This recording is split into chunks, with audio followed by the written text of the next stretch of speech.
Raina seemed to be managing well enough with hand-to-hand combat. Nico caught a glimpse of her from the corner of his eye. She moved like a bull, attack after attack, and the force of her blows remained unfinished but heavy, unmistakable. He was a bit more finessed, more agile. The first gunman, now armed with a small utility knife, came from behind, came for him with a blind overhand right hook, which Nico happily ducked, sending the gunman stumbling with a loud slur of profanity. That, Nico thought, was certainly British English, CIA and M16, perhaps. How flattering. Raina handled two of the gunmen, landing a hard but accessible shot to immobilize one thigh while Nico narrowed the remaining four men to three, twisting the gunman's knife around from a blow to the kidney. He brought three or two with some tricky shots to the head, dazzling with a few careless jabs before shooting upwards with an uppercut, snapping the gunman's neck back. All it took was a little precision to guide his non-dominant, uninjured hand. It made sense, really, that whoever was trying to break into the society would not have sent an entire company of medians. Surely they knew what sort of security measures they were just trying to breach. And a pack of special operatives could conceivably do just as much damage without sacrificing a drop of valuable magical blood.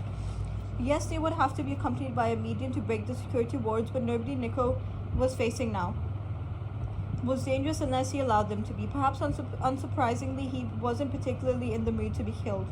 The two remaining gunmen weren't stupid. They attacked side by side, making Nico the point of an isosceles triangle, a basic tenet of 2-on-1 combat, and therefore easy enough to predict, as was Nico's decision to force them into an Orient belt, sprinting towards one while firing a blast of force at the other.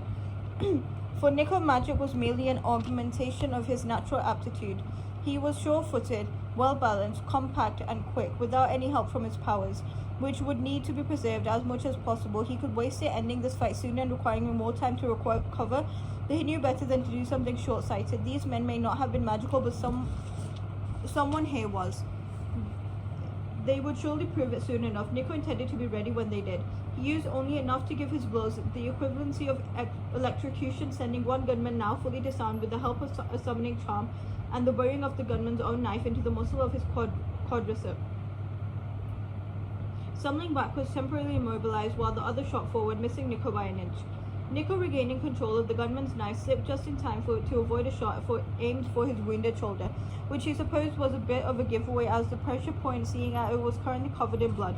Luckily, his reflexive counter led his opponent directly to the spot of difficulty he'd hoped for, and his next slip calculated the intercept, the gunman barreling forward from behind him, caused the second gunman to make contact with the first. Then he felt a little rumble underfoot, a warning, and a reminder that these were not the only intruders left in the house. Caught between the final two, Nico loosened the pull of gravity again to levitate himself parallel to the ground, sitting once carotid with the knife in his hand while aiming the arch of his foot into the sternum of the other. Another. The final gunman took the effect of Nico's kick like a blow to his heart, halting mid-gasp and collapsing just as Raina drove a blade into the side of her assailant's head.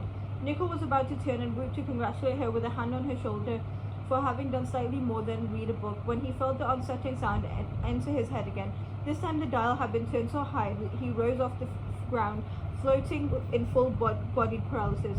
Was this all the medium could do? Waves? He supposed there was a reason only 6 of them had been chosen for the society. Not every medium had both power and skill. This one seemed to only have one talent. In the medium's defense, though, it was a highly useful talent, and Nico was rendered instantaneously weak, having bled copious amounts during all the moments he wasn't concentrating on clotting the wound onto his shoulder. If he hadn't already made such an expenditure of effort, this would have been no trouble at all to resist. He could overpower most mediums on strength alone, but not while he was crucially injured. Still, it would have to be done. It would hurt, but it would have to be done. Nico summoned what remained in the reserves of his abilities, half exhausting himself in the process, and was surprised by a little spark, a jolt somewhere in the unfeeling palm of his hand. It was a rush of something like an electrical current, and Nico felt it leave him in a burst, an expulsion with the force of a gasp and the volume of a scream. It had to have been Raina, but he couldn't think about what had caused it just then. He had seconds before the medium conjured another sound wave, so he shoved a cluster of magic, power, energy, force, whatever anyone wanted to call it, directly into the body of the waiting medium. The sound of his shot meeting its target was a woman's cry of pain, and Nico cleared the fog and dust from the air, waiting until he and Raina could both clearly see her. Well, Nico said to Raina, glancing at the medium who was struggling to her feet, do you want to go first or should I?